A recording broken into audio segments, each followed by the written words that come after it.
नमस्कार दोस्तों, स्वागत है आपका प्राइम इन्फोडेस्क में। क्या आपने कभी सोचा है कि भोपाल से कुछ ही दूरी पर एक ऐसी जगह भी है जहां पहुंचते ही ऐसा लगता है कि हम किसी अलग ही आध्यात्मिक दुनिया में प्रवेश कर गए हैं। एक ऐसी जगह जहां प्रवेश द्वार पर स्वयं नंदी महाराज आपका स्वागत करते हैं, जहां ऋषि मुनियों का ज्ञान है, माँ शक्ति का आशीर्वाद है, 12 ज्योतिर्लिंगों की दिव्यता है और महादेव का विराट स्वरूप श्रद्धालुओं को अपनी ओर आकर्षित करता है। आज हम आपको लेकर चल रहे हैं मानसरोवर धाम फंदा की यात्रा पर। भोपाल से मानसरोवर धाम की ओर हमने अपनी यात्रा शुरू की। भोपाल इंदौर हाईवे पर चलते हुए अचानक सड़क के किनारे एक विशाल प्रवेश द्वार दिखाई देता। यही है मानसरोवर धाम का मुख्य प्रवेश मार्ग। हाईवे से ही यह स्थान लोगों का ध्यान अपनी ओर खींच लेता है। मुख्य द्वार से प्रवेश करने के बाद लगभग आधा से 1 किलोमीटर तक अंदर जाना पड़ता है। रास्ते में दिशा सूचक बोर्ड लगे हुए हैं, इसलिए पहली बार आने वाले लोगों को भी कोई परेशानी नहीं होती। शहर का शोर पीछे छूटने लगता है और मन धीरे धीरे एक आध्यात्मिक यात्रा के लिए तैयार होने लगता है। मंदिर परिसर के पास पहुंचते ही पार्किंग की व्यवस्था दिखाई देती है। जब हम गए थे तब कार पार्किंग शुल्क 20 रुपए था। पार्किंग के आसपास प्रसाद, नारियल और पूजन की सामग्री की कई दुकानें लगी हुई हैं। यहाँ से प्रसाद लेकर श्रद्धालु भगवान के दर्शन के लिए आगे बढ़ते हैं। चारों तरफ श्रद्धालुओं की भीड़, बच्चों की उत्सुकता और मंदिर जाने का उत्साह दिखाई देता है। नंदी द्वार, यहाँ से शुरू होती है आध्यात्मिक यात्रा। जैसे ही हम आगे बढ़ते हैं, सामने एक विशाल सफेद नंदी दिखाई देते हैं। सच कहूं तो पहली बार देखकर मैं कुछ क्षण के लिए वहीं रुक गया। इतने विशाल नंदी को देखकर मन स्वतः ही श्रद्धा से भर जाता है। नंदी महाराज के नीचे से होकर श्रद्धालुओं को मंदिर परिसर में प्रवेश करना होता है। नीचे एक छोटा सा जलकुंड बना हुआ है। कई श्रद्धालु यहाँ अपने पैर धोकर आगे बढ़ते हैं। ऐसा लगता है जैसे हम अपने मन की सारी चिंताएं बाहर छोड़कर भगवान शिव की शरण में प्रवेश कर रहे हैं। अंदर प्रवेश करते ही बदल जाता है पूरा माहौल। नंदी द्वार पार करते ही एक विशाल खुला परिसर दिखाई देता है। चारों ओर हरियाली, खुला वातावरण, स्वच्छ परिसर और शांति का अद्भुत अनुभव। यहाँ पहुंचकर ऐसा लगता है कि समय कुछ देर के लिए रुक गया है। मंदिर की ओर बढ़ते हुए बाईं ओर विभिन्न ऋषि मुनियों की प्रतिमाएं दिखाई देती हैं। प्रत्येक प्रतिमा हमें भारत के प्राचीन ज्ञान परंपरा की याद दिलाती है।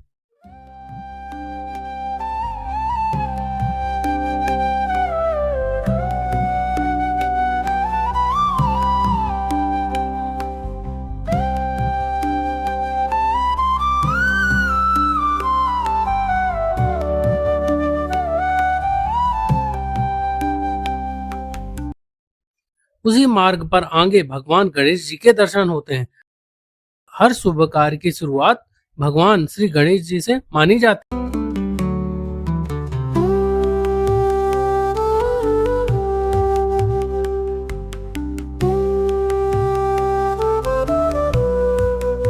कुछ ही दूरी पर भगवान शिव का मंदिर स्थित है।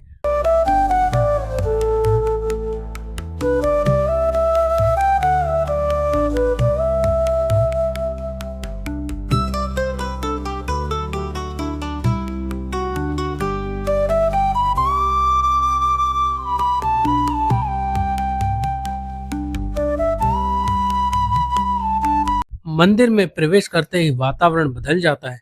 घंटियों की ध्वनि, अगरबत्ती की सुगंध, श्रद्धालुओं की प्रार्थना और हर ओर गूंजता हर हर महादेव। मन अपने आप शांत होने लगता है। मंदिर के भीतर एक विशेष स्थान पर भगवान शिव के 12 ज्योतिर्लिंग स्थापित हैं।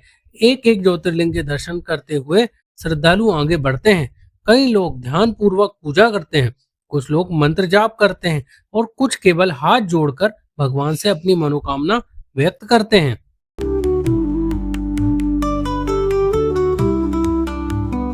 मंदिर से बाहर निकलते ही दोनों ओर 9 देवियों के मंदिर दिखाई देते हैं।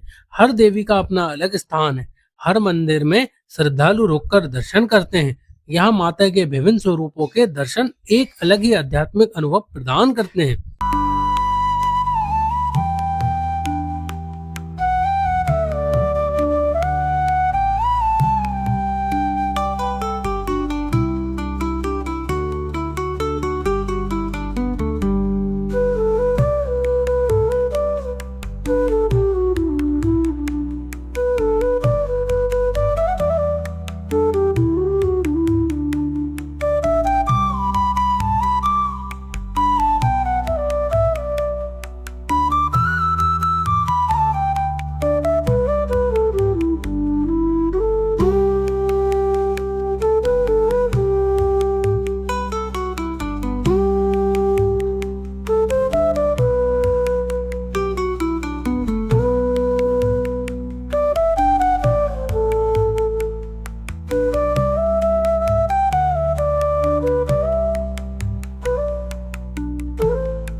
विशाल शिवलिंग मानसरोवर धाम का सबसे भव्य आकर्षण।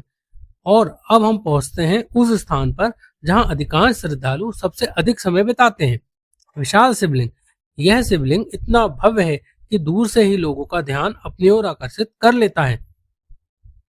श्रद्धालुओं के लिए विशेष सीढ़ियां बनाई गई हैं। इन सीढ़ियों से ऊपर जाकर भगवान शिव का जल अभिषेक किया जा सकता है। ऊपर जल और एक लोटे की व्यवस्था भी उपलब्ध रहती है। जब हमने भी जल अभिषेक किया तो वह अनुभव शब्दों में बयां करना आसान नहीं है। यह केवल एक धार्मिक क्रिया नहीं थी, बल्कि महादेव के प्रति अपनी श्रद्धा व्यक्त करने का एक अवसर था। पूरे परिसर में कई सुंदर स्थान हैं जहां लोग फोटो वीडियो बनाते दिखाई देते हैं। हरियाली से भरा वातावरण, सजावटी जल संरचनाएं, विशाल शिवलिंग, नंदी द्वार और सुंदर मंदिर, हर कोना यादगार तस्वीर के लिए उपयुक्त लगता है। बच्चों के लिए भी यहाँ भरपूर आनंद है। यदि आप परिवार के साथ आ रहे हैं तो बच्चों के लिए भी यहाँ बहुत कुछ है। झूले, खेल क्षेत्र, मिकी माउस जंपिंग जोन और छोटी जीप राइड। जब हम गए थे तब जीप राइड का शुल्क लगभग 50 रुपए था।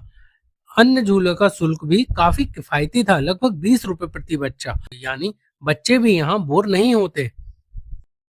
परिवार के साथ एक शानदार जगह। मानसरोवर धाम की सबसे अच्छी बात यह है कि यहाँ केवल दर्शन ही नहीं होते, यहाँ परिवार के साथ समय बिताया जा सकता है।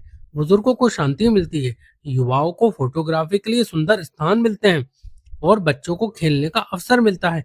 यानी यह स्थान हर आयु वर्ग के लिए कुछ न कुछ लेकर आता है। मेरे लिए मानसरोवर धाम केवल एक मंदिर नहीं था, यह एक अनुभव था। एक ऐसी जगह जहाँ कुछ समय के लिए मन शांत हो जाता है। यहाँ भगवान शिव की भक्ति के लिए परिवार के साथ अच्छा समय भी बिताया जा सकता है और यहाँ से लौटते समय मन में एक अलग ही सकारात्मक ऊर्जा महसूस होती है। यदि आप भोपाल या आसपास के क्षेत्र में रहते हैं और किसी ऐसे धार्मिक स्थल की तलाश में हैं जहाँ भक्ति, शांति, परिवार और मनोरंजन सब कुछ एक साथ मिले, तो मानसरोवर धाम फंदा अवश्य आए। शायद आप यहाँ दर्शन के लिए जाएं, लेकिन लौटते समय अपने साथ केवल तस्वीरें ही नहीं बल्कि यादें और एक सुंदर अनुभव भी लेकर जाएं। तो दोस्तों, ये थी मानसरोवर धाम की यात्रा। अगर ये वीडियो आपको पसंद आया हो तो वीडियो को लाइक करें और कमेंट में हर हर महादेव लिखें और साथ ही प्राइम इन्फोडेस्क को सब्सक्राइब करना ना भूलें। हर हर महादेव।